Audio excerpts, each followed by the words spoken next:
It's not like you ever travel anyway, Holly. Stop being so dramatic about this whole situation right now.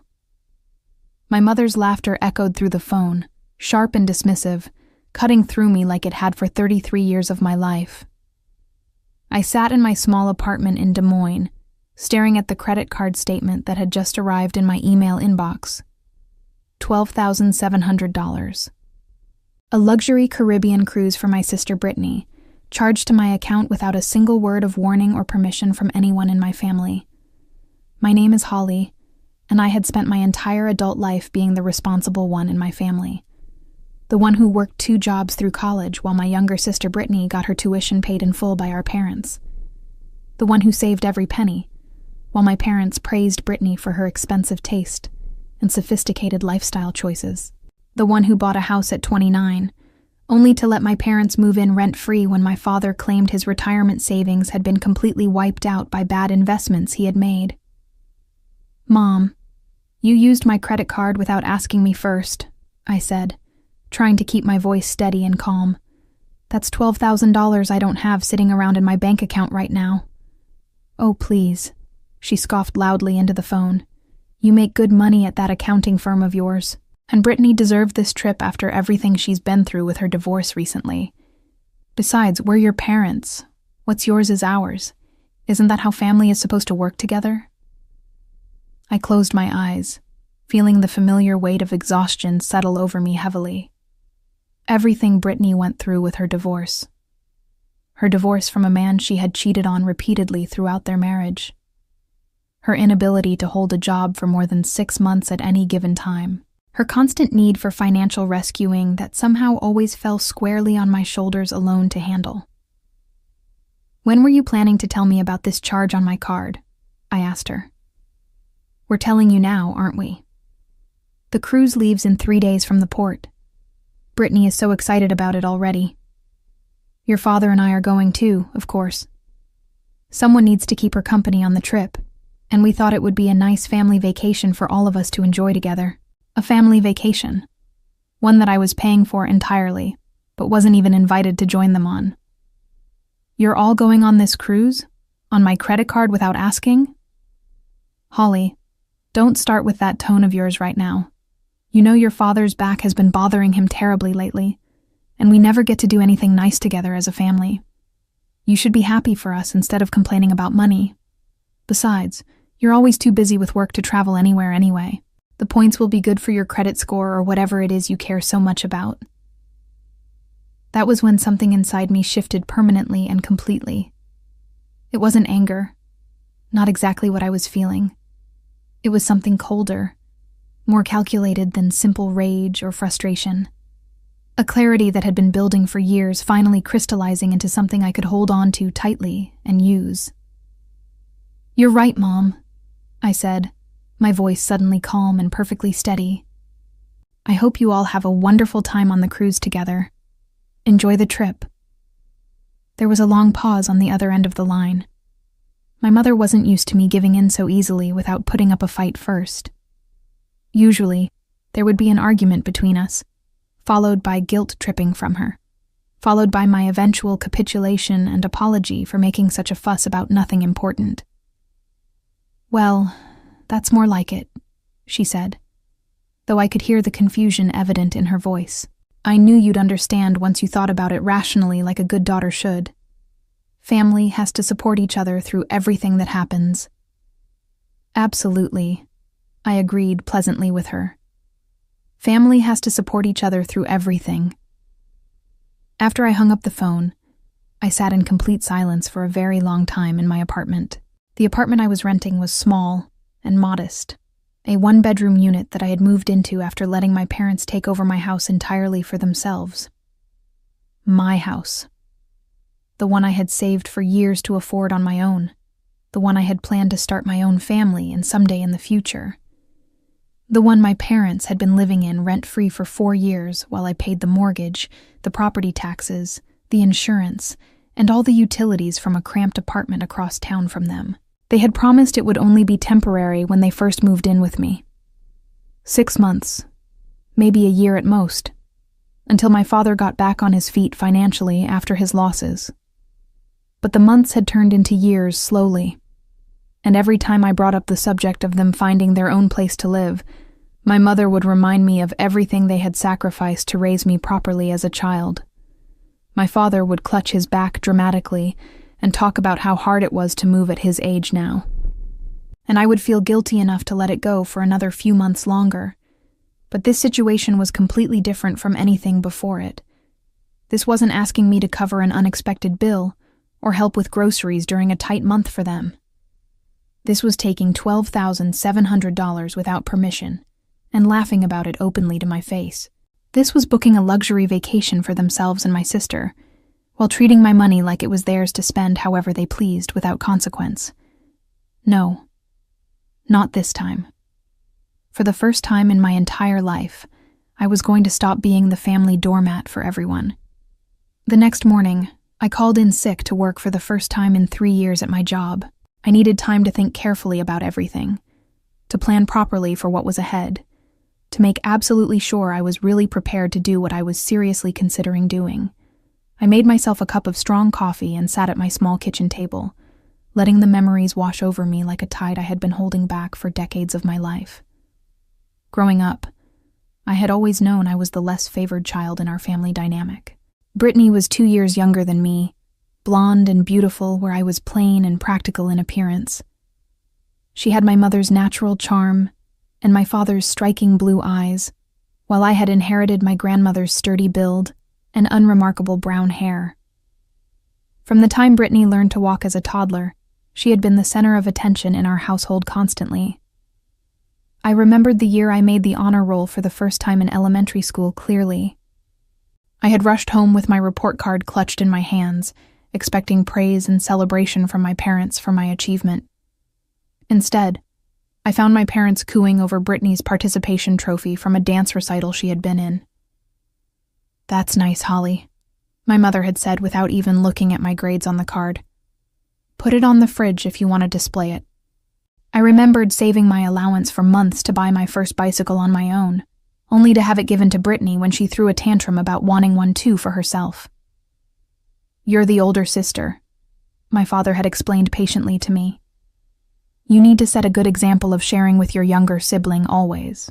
I remembered working 30 hours a week during high school to save money for college while Brittany went on shopping sprees with the credit card my parents gave her for emergencies only. I remembered graduating with honors and a mountain of student debt while my parents took out loans to send Brittany to a private university because she said the state school wasn't good enough for someone like her to attend. And I remembered the day, 4 years ago now, when my father had called me crying about how they had lost everything they had saved for retirement. The investment scheme that turned out to be completely fraudulent. The completely depleted savings account that resulted. The threat of foreclosure on their family house they were facing. I had just closed on my own home at that time. A modest 3-bedroom in a quiet neighborhood that represented years of sacrifice and careful financial planning on my part. Without hesitation at all, I had offered to let them stay with me until they got back on their feet again. "Just for a little while," my mother had said, already directing the movers where to put her furniture in my house. "We'll be out of your hair before you know it at all."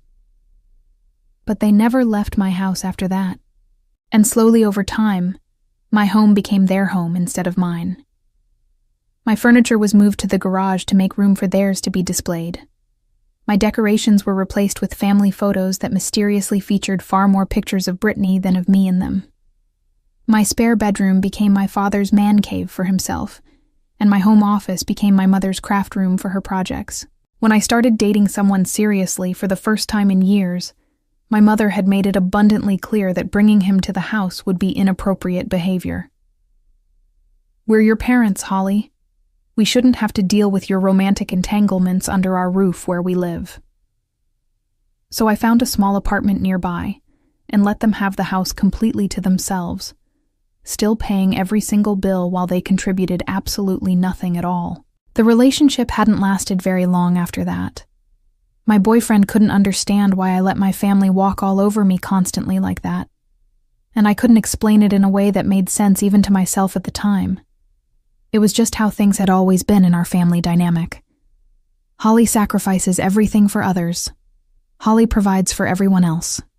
Holly asks for nothing and expects even less in return from anyone. But now, sitting in my cramped apartment and staring at a $12,700 charge on my credit card statement, I finally understood what I had been refusing to see clearly all along. My family didn't love me as a person at all. They loved what I could do for them instead. They loved my reliability, my guilt, my endless willingness to put their needs before my own well-being always.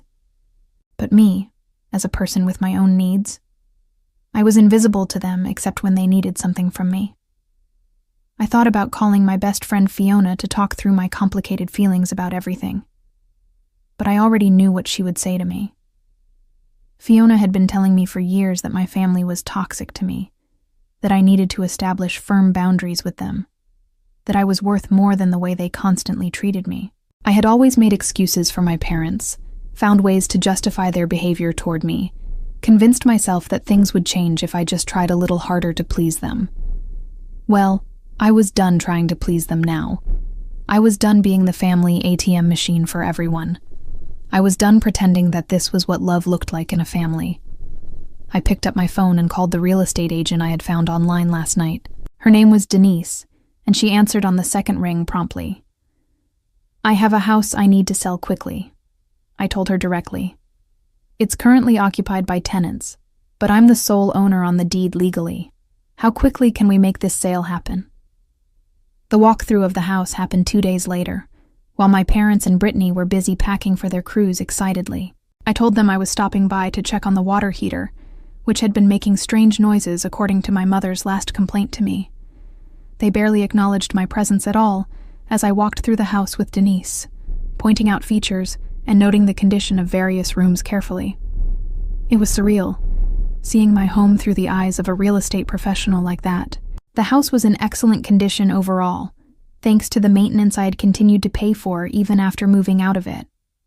My parents had kept it reasonably clean.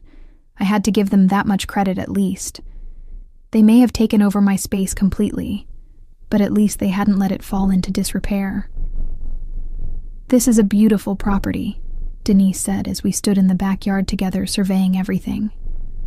3 bedrooms, 2 bathrooms, updated kitchen, finished basement. In this current market, we could list it for significantly more than what you paid 4 years ago. You've got a lot of equity built up here. Equity that my parents had benefited from while I scraped by in a rental apartment across town. Equity that they assumed they would inherit someday eventually, probably expecting me to leave it to Brittany since she needed it more than I ever did in their minds. "List it for sale," I said firmly without any hesitation. "Whatever price you think is fair for the market. I want it sold before my tenants return from their vacation trip." Denise nodded in agreement with my timeline. "I'll have the listing up by tomorrow morning at the latest. And I have a few investors I work with regularly who might be interested in a quick cash purchase of this property. No guarantees on that, but I'll make some calls today." True to her word, Denise had the house listed within 24 hours of our meeting. By then, my parents and Brittany were already on their way to the port excitedly, sending me pictures of their excitement, and not a single word of thanks for funding their entire adventure. My mother texted me a photo of their cabin on the ship, spacious and luxurious with a private balcony overlooking the ocean beautifully. "Wish you were here with us," she wrote, followed by a string of laughing emojis that made her insincerity perfectly clear to me immediately. I didn't respond to her message at all. Instead, I watched my phone carefully as inquiries about the house started coming in steadily throughout the day. Denise had been absolutely right about the current market conditions. Within 3 days of listing, we had multiple competitive offers, including 2 cash buyers who could close within a week's time. I accepted the highest offer on the house, a cash purchase from a young couple who had just gotten married recently and were eager to start their new life together. Their names were Jonathan and Claire. They seemed genuinely excited about the house when they viewed it, talking about the nursery they wanted to set up in the spare bedroom and the garden they planned to plant in the backyard together. It felt right. Somehow. Knowing that my home would go to people who would actually appreciate it properly and take care of it. The closing was scheduled for the day before my parents were supposed to return from the cruise. signed all the papers with a steady hand, transferring ownership of the property I had worked so hard to afford on my own. The proceeds were deposited into my bank account, minus the real estate fees and the remaining balance on my mortgage. When everything was finally settled, I had a substantial sum left over, more than enough to pay off the credit card charge completely and start fresh somewhere new. But first, I had one more important thing to take care of. I called my credit card company and reported the charges as fraudulent activity. When they asked for details about the situation, I explained that someone had used my card without authorization to book a cruise vacation.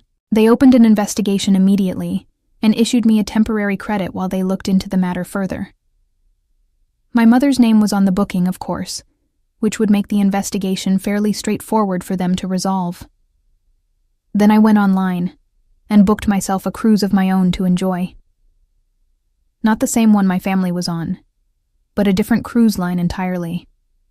A different destination altogether. A solo adventure to Alaska, departing the day after my parents were scheduled to return home.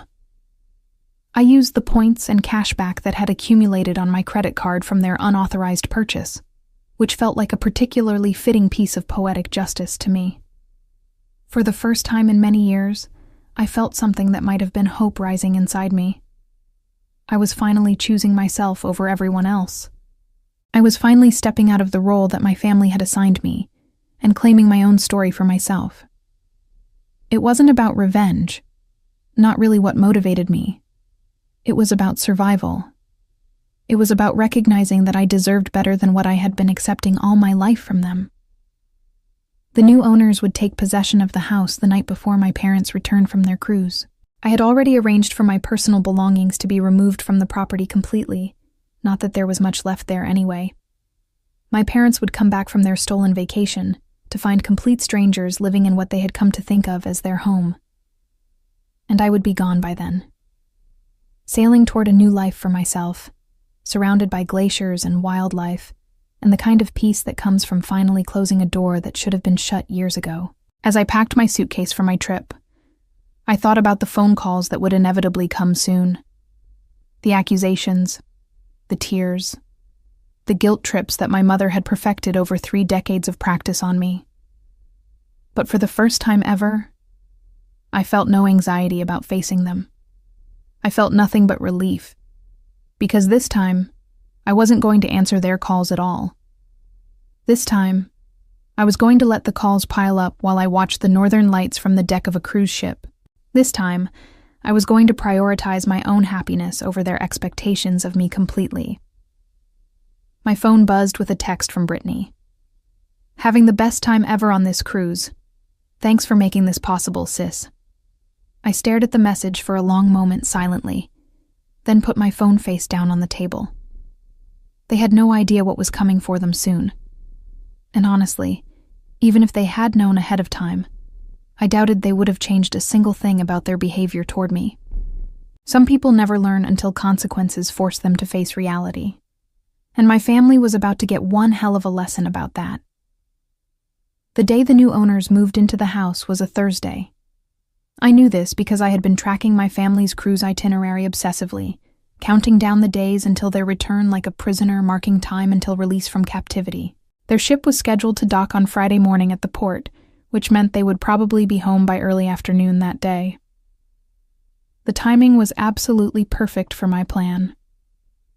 I met Jonathan and Claire, the young couple who had purchased my house, at a coffee shop near the property that Thursday morning.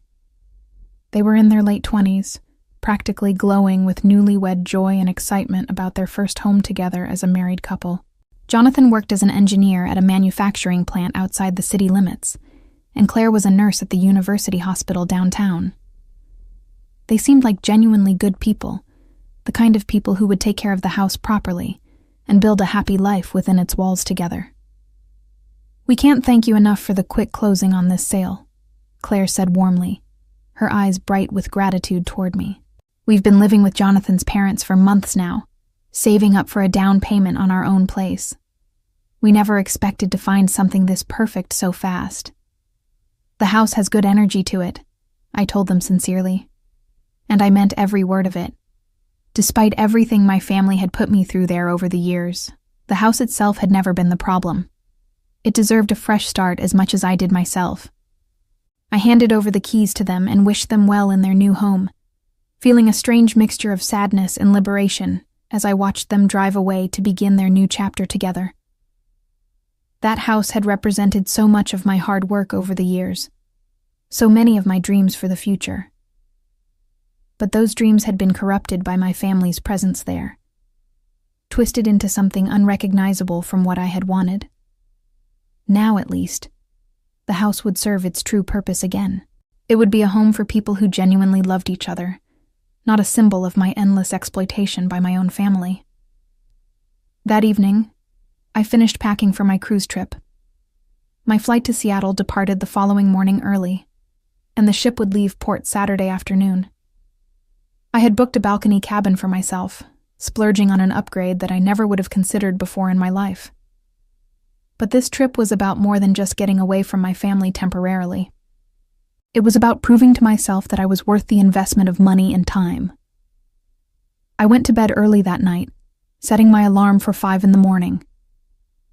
As I lay in the darkness of my apartment alone, I tried to imagine what tomorrow would bring for everyone. My parents arriving home from the cruise, exhausted from their trip, probably complaining about the long flight back and the terrible airport food. My father searching for his house key in his pocket, while my mother supervised the luggage impatiently. The confusion when the key didn't work in the lock anymore. The growing panic as they realized something was terribly wrong with the situation.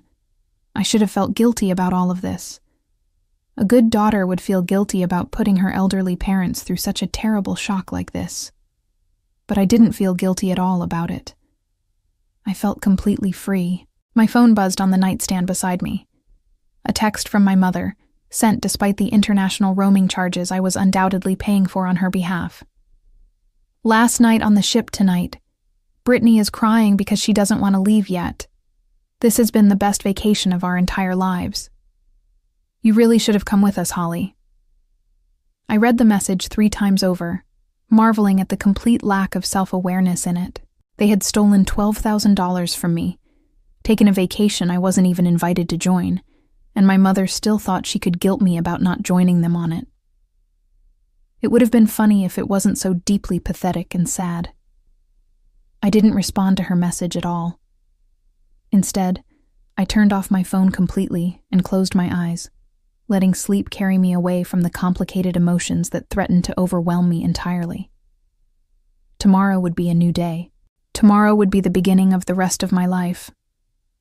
The alarm woke me at 5 a.m, and I was at the airport by 7.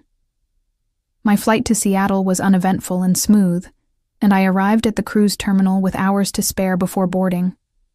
The ship was massive and impressive, gleaming white against the gray Pacific sky above, and I felt a flutter of excitement as I walked up the gangway to begin my adventure finally. My cabin was even nicer than I had expected it to be. The balcony faced the open ocean directly, and the bed was covered in crisp white linens that looked more inviting than anything I had slept on in years. I unpacked my clothes into the closet, arranged my toiletries in the bathroom neatly, and then stepped out onto the balcony to breathe in the salt air deeply and fully. This was really happening now. I was really doing this for myself. I was on a cruise ship, sailing toward Alaska, while my family returned home to discover that the life they had taken for granted was no longer waiting for them there. My phone had been off since the night before, and I had no intention of turning it back on until I was ready to face reality. But as the ship began to pull away from the dock slowly, curiosity got the better of me finally. I powered on the device and watched as the notifications flooded in rapidly. 29 missed calls, 15 voicemails waiting, 47 text messages, all from my parents and Brittany, with a few from numbers I didn't recognize. The first voicemail was from my mother, left around 2 p.m. Holly, something very strange is happening here. There are people in the house. They say they own it now legally. This must be some kind of terrible mistake. Call me back immediately right now. The second was from my father, an hour later than hers. Holly, this isn't funny at all. The police came to the house. They said we have to leave the property immediately. Where are we supposed to go now? Call us back right now. The third was from Brittany, her voice high and panicked. Holly, what did you do to us? Mom and Dad are freaking out completely about this. You can't just sell the house without telling them first about it. This is completely insane. Call me right now. I listened to a few more of them, watching the timeline of their growing desperation unfold before me. Confusion had given way to panic first, then to anger, then to something that almost sounded like genuine fear. By the 10th message, my mother was crying openly, demanding to know how I could possibly do this to my own family who raised me. But here's the thing about manipulation. It only works if the target still cares about the manipulator's approval of them. And after 33 years of being taken for granted, dismissed, and exploited, I had finally stopped caring about what they thought of me. I deleted all the voicemails without listening to the rest of them. Then I turned my phone off again completely and went to dinner alone. The dining room on the cruise ship was absolutely spectacular to see. All gleaming chandeliers and floor-to-ceiling windows that showcased the endless expanse of ocean outside. I was seated at a table for one person, which might have been lonely under different circumstances than these. But tonight, surrounded by the gentle hum of conversation and the clink of fine china around me, I felt nothing but peace. I ordered the salmon for my meal, paired with a glass of white wine that probably cost more than I would normally spend on a week's worth of groceries at home. But I was done denying myself the simple pleasures that everyone else seemed to take for granted easily. I was done being the person who never traveled anywhere, never splurged on herself, never lived her life fully. As I ate my dinner, I thought about my family and what they might be doing right now at this moment. It was late evening in Des Moines already, and they had been effectively homeless for about 8 hours now. Where had they gone for shelter? To a hotel, probably, though my mother would hate the expense of it greatly. Maybe they had called one of their friends, begging for a spare room until they could figure out what to do next about their situation. Part of me wondered if I should feel bad about the chaos I had caused them. They were my parents, after all, the people who raised me. I had grown up in their house, eaten their food, worn the clothes they provided for me. Didn't I owe them something for all of that, at least? But then I remembered the $12,700 on my credit card they stole. I remembered the years of paying their bills while they contributed nothing at all. I remembered every Christmas when Brittany's gifts were piled high while mine were an afterthought. I remembered every accomplishment of mine that was ignored completely, every sacrifice that was taken for granted, every moment when I was made to feel like I didn't matter to anyone. No, I didn't owe them anything anymore at all. I had paid my debt to my family 1,000 times over already. It was time for them to face the consequences of their own choices. The next morning, I woke to the sight of the Alaska coastline in the distance outside my balcony. We were cruising through the Inside Passage, surrounded by snow-capped mountains and dense evergreen forests that tumbled down to the water's edge beautifully. It was the most beautiful thing I had ever seen in my entire life, and for a moment, I forgot about everything else completely. I spent the entire day on deck, bundled in layers against the crisp northern air, watching for whales and eagles, and the occasional glimpse of glacier ice floating in the water around us. Other passengers moved around me constantly, couples holding hands romantically, families with children laughing, groups of friends taking photos together. I was alone, but I didn't feel lonely at all. I felt like I was exactly where I was supposed to be. That afternoon, as we approached our first port of call, I finally turned my phone back on again. The notifications had continued to pile up overnight steadily, though the rate had slowed somewhat. My family must have exhausted themselves with the initial barrage of calls and messages.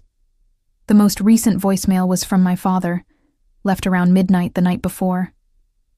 His voice was tired and completely defeated, stripped of the anger that had characterized his earlier messages. "Holly, I don't understand why you did this to us at all. We're at a motel now for tonight.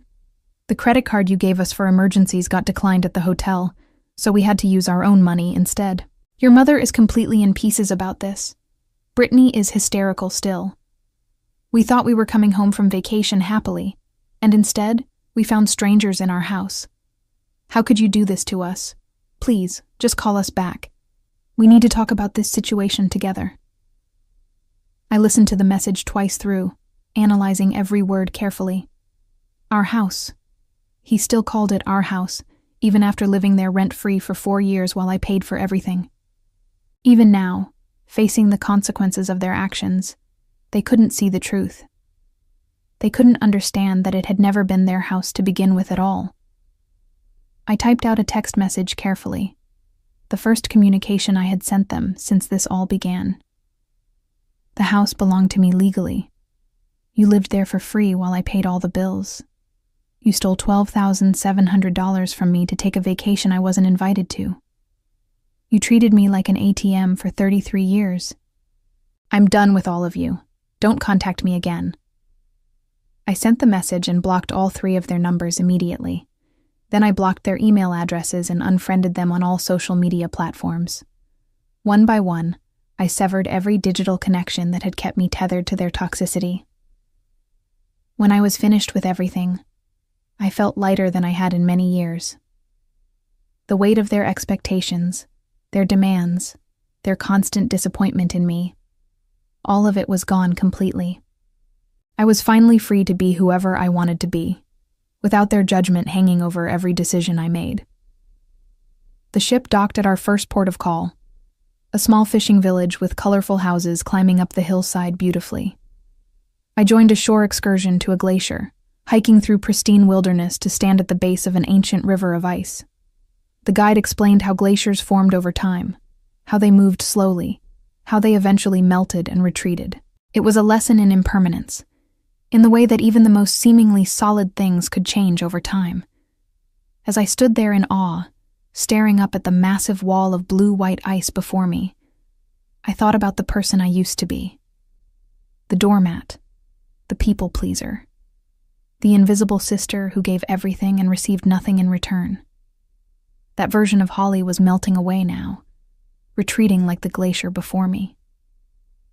And in her place, something new was emerging. I didn't know yet who I would become in the future, but for the first time in my entire life, I was genuinely excited to find out. The cruise continued for another 5 days after that, each one more wonderful than the last. We visited Juneau and Ketchikan, sailed past the magnificent Hubbard Glacier, and spent one magical night watching the northern lights dance across the sky from the top deck of the ship. I talked to strangers easily, tried new foods adventurously, and did things I never would have considered before in my life. I went ziplining through a rainforest canopy. I ate king crab caught fresh that morning.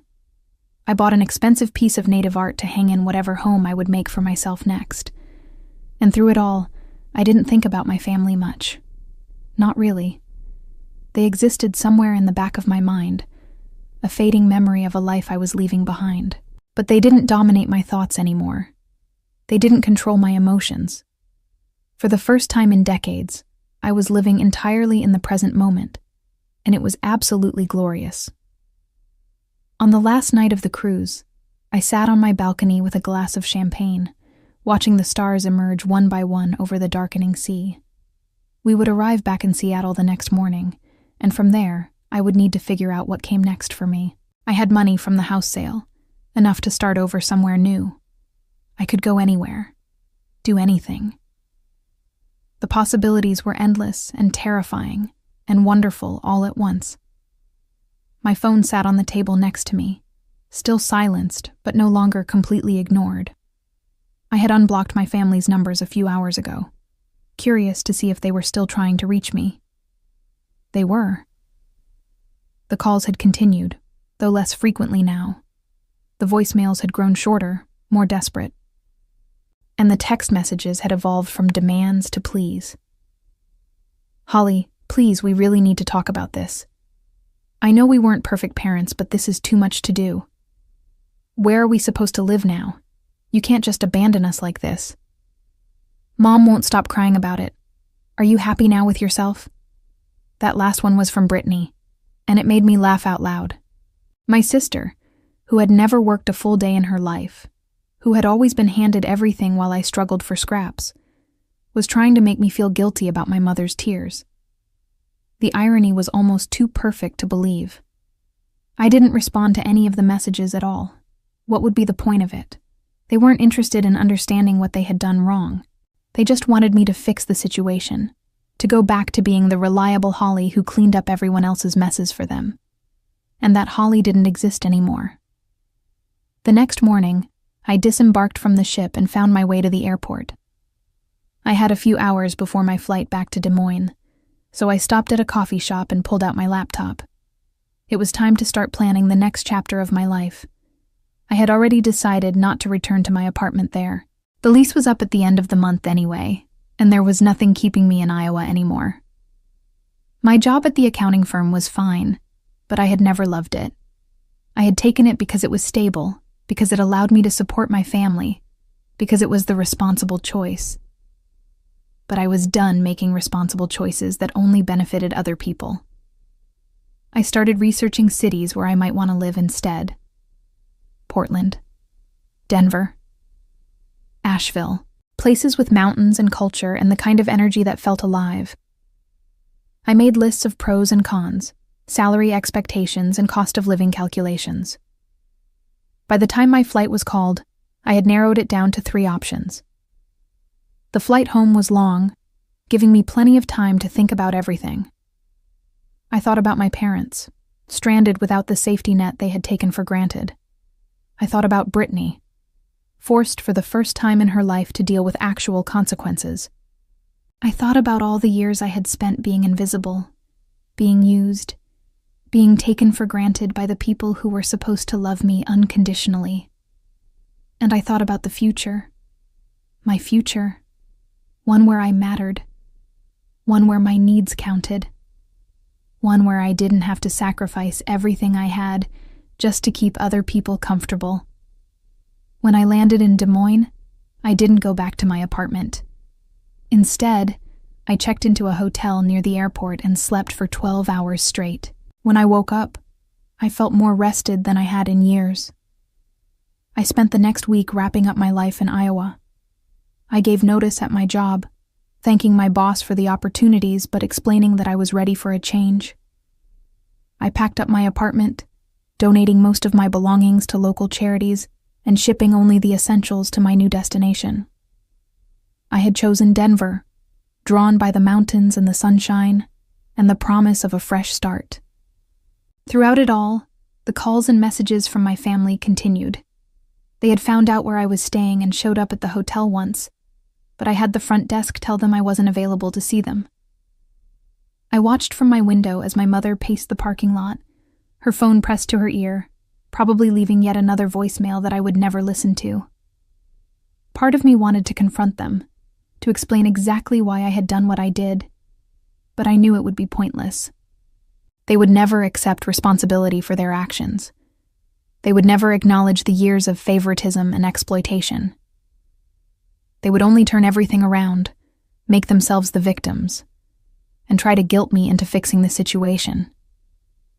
So I stayed silent. I let my absence speak for itself. And when the moving truck pulled away from my empty apartment, carrying everything I owned toward a new life in a new city, I didn't look back. Denver welcomed me with open arms and sunshine. I found an apartment in a neighborhood full of coffee shops and bookstores, the kind of place I had always dreamed of living but never thought I deserved. The mountains were visible from my bedroom window, snow-capped peaks that reminded me every morning that I had made the right choice. Starting over at 33 was harder than I expected, but also more rewarding. I found a new job at a financial consulting firm, where my experience and work ethic were actually appreciated. My colleagues invited me to happy hours and weekend hikes, treating me like an equal rather than an invisible workhorse. I made friends, real friends, people who liked me for who I was rather than what I could do for them. Months passed, and the calls from my family gradually slowed to a trickle. Occasionally, I would receive a message from an unknown number, and I would know it was one of them trying to get through. But I never answered, and eventually, even those attempts stopped. I learned through a distant cousin that my parents had moved in with Brittany, who had reluctantly agreed to take them in after the motel became too expensive. The arrangement was not going well. Brittany's small apartment was cramped. My parents complained constantly about the lack of space and privacy, and everyone blamed everyone else for their situation.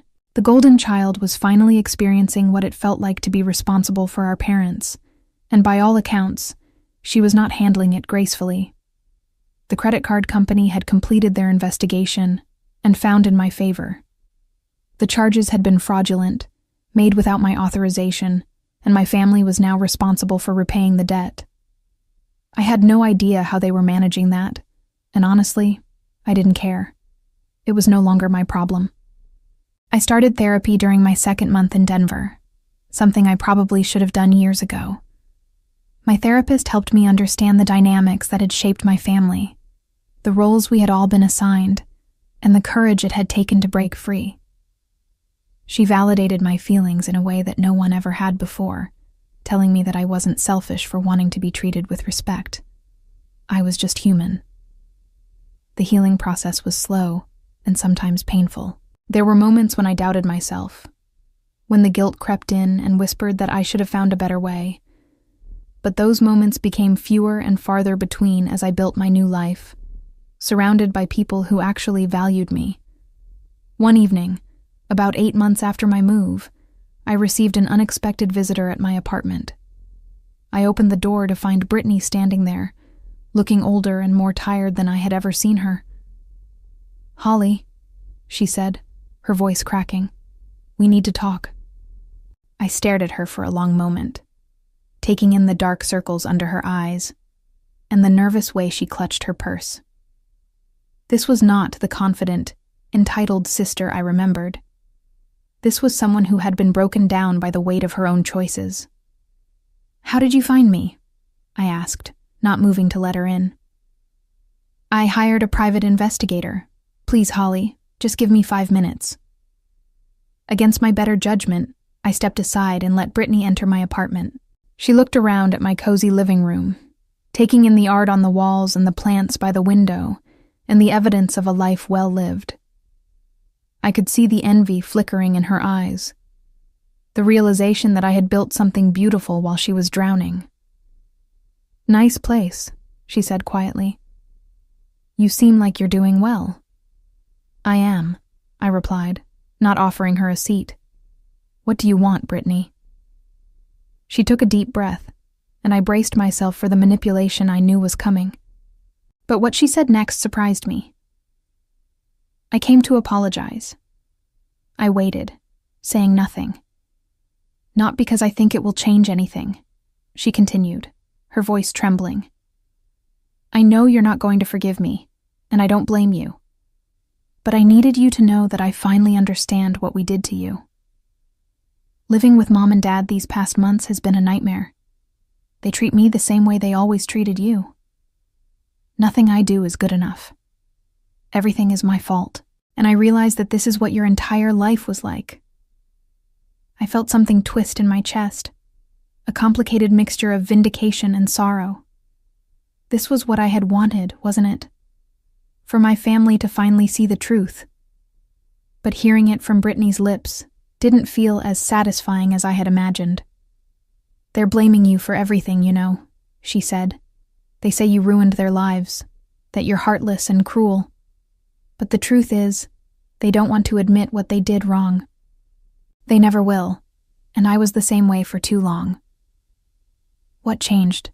I asked, genuinely curious. "Living with them," Brittany laughed bitterly. "Seeing how they operate up close. They take everything and give nothing. They criticize constantly. They expect you to sacrifice your entire existence for their comfort. Sound familiar?" It did. It sounded exactly like my entire childhood, my entire adult life up until a year ago. "I'm not asking you to let me back into your life," Brittany said. "I know I don't deserve that. I just wanted you to know that I see it now. And I'm sorry. For everything." We stood in silence for a moment, two sisters separated by years of resentment and inequality. I could see that Brittany was genuine, that something in her had genuinely shifted. But I also knew that one apology couldn't undo decades of damage. "Thank you for saying that," I finally said. "It means something, even if it doesn't change anything." Brittany nodded, tears streaming down her face. "What do I do now?" "You do what I did," I told her. "You leave. You build your own life. You stop letting them control you. But they're our parents, and they're adults who made their own choices, just like we have to make ours." She looked at me for a long moment, and I saw something pass across her face. Understanding, maybe, or resignation. Then she wiped her eyes and turned toward the door. "Goodbye, Holly." "Goodbye, Brittany." I watched her walk down the hallway toward the elevator, and I felt a strange sense of closure. That night, I sat on my balcony and looked at the mountains, thinking about everything that had led me to this moment. The years of being invisible, the credit card charges that had finally broken me, the house sale that had set me free, and now Brittany's unexpected apology. I didn't know what would happen next between me and my family. Maybe nothing. Maybe Brittany would find her own strength and escape, the way I had. Or maybe she would fall back into the old patterns, too afraid to break free completely. Either way, it was no longer my responsibility to save her. In the months that followed, I heard occasional updates through the family grapevine. My parents had eventually found a small apartment they could afford, though it was nothing like the house they had lived in rent-free for so long. My father's back had gotten worse, and he was now using a cane. My mother had started working part-time at a grocery store, something she had always considered beneath her. 1 year after the cruise that had changed everything, I received a letter in the mail. It was from my mother, a long, handwritten message full of grievances and accusations and pleas for reconciliation. She blamed me for destroying the family, for being heartless, for caring more about money than about my own parents. She claimed that everything they had done was out of love, that I had misunderstood their intentions, that I owed them an apology. I read the letter once, then put it through the shredder. Some things weren't worth responding to. As for me, I continued to build the life I had always wanted. I got promoted at work, started a side business doing financial coaching for young professionals, and even adopted a cat who curled up next to me every night. I traveled to places I had always dreamed of visiting, no longer waiting for permission or feeling guilty about spending money on myself. My parents never truly recovered from the consequences of their actions. The credit card debt followed them for years, a constant reminder of the cruise that had cost them everything. Without my income to subsidize their lifestyle, they were forced to live within their means for the first time in decades. My father's health continued to decline, and my mother grew increasingly bitter and isolated as friends tired of her constant complaints about her ungrateful daughter. Brittany eventually moved across the country to escape them, though whether she ever truly broke free from the family patterns remained unclear. The comfortable retirement they had envisioned, funded entirely by my endless sacrifice, had vanished the moment I stopped playing the role they had assigned me. Standing on my balcony on the anniversary of that fateful cruise, watching the sun set behind the Rocky Mountains, I thought about the journey that had brought me here. The anger had faded over time, replaced by something quieter and more peaceful. I had wanted justice, and I had gotten it. But the real victory wasn't in watching my family suffer the consequences of their actions. The real victory was standing here, in my own apartment, in my own city, living my own life on my own terms. Looking back on everything, I realized that selling the house hadn't been about revenge at all. It had been about survival, about finally choosing myself after 33 years of being taught that my needs didn't matter. The peace I felt now wasn't from watching my family struggle, but from finally closing the door on the version of myself who tolerated being treated like she was worthless.